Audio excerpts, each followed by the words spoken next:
नमस्कार, आप देख रहे हैं द हिंद 24 न्यूज और मैं हूं आपके साथ साक्षी निर्वाण। आइए नजर डालते हैं आज की कुछ बड़ी खबरों की ओर। वावथराद इलाके में 3 महीने से टूटी होने के बावजूद नर्मदा ऑफिस के अधिकारी गहरी नींद में हैं। सुईगाम तालुका के भरदवा गांव में मड़का ब्रांच की भरदवा डिस्ट्रीट कैनाल की रिपेयर कब होगी? कैनाल पर कितना काम हुआ है? दरारें चली गई हैं। 3 महीने बाद भी एडमिनिस्ट्रेशन ने इस पर ध्यान नहीं दिया है। इस कैनाल की रिपेयर नहीं हुई है। किसान चारे के लिए गड्ढे खोद रहे हैं। रिपेयर कब होगी, यह किसान नेता राम सिंह राजपूत कह रहे थे। આપણે અત્યારે આવ્યા છીએ વાવથરાદ જિલ્લાના સુઈગામ તાલુકાના ભરડવા ગામે માળકા બ્રાન્ચ કેનાલથી ભરડવા ડિસ્ટ્રીબ્યુટર કેનાલ ઉપર છીએ। ફ્લડ આયાને 3 મહિના જેટલો સમય થયો।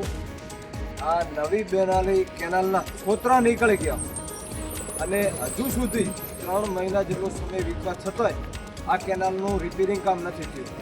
અહીંયા ખેડૂતોને પારિવારિક નુકસાન ભોગવવું પડ્યું। એમનો ઘાસચારો નિષ્ફળ ગયો, વાવેલું તમામ વાવેતર નિષ્ફળ થયા પછી ચોમાસું વાવેતર ઉપર પાણી ફરી વળ્યું, ખેડૂતના કિસ્મત ઉપર પાણી ફરી વળ્યું એવી પરિસ્થિતિ ઊભી થઈ।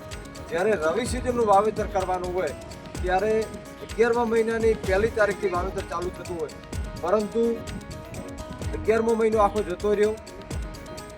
વરિયાળી, જીરું જેવા રાયડો અનેક પાકો છે એમના વાવેતરનો સમય ગયા પછી આજ દિવસ સુધી કેનાલો રિપેર કરવામાં આવી નથી। સત્વરે કેનાલો રિપેર કરવામાં આવે, તાત્કાલિક ખેડૂતોને પાણી આપવામાં આવે, ખેડૂતો ઘાસચારાનું વાવેતર કરી શકે એવી ખેડૂત આગેવાન તરીકે મારી રામસિંહ રાજપૂતની માંગ છે।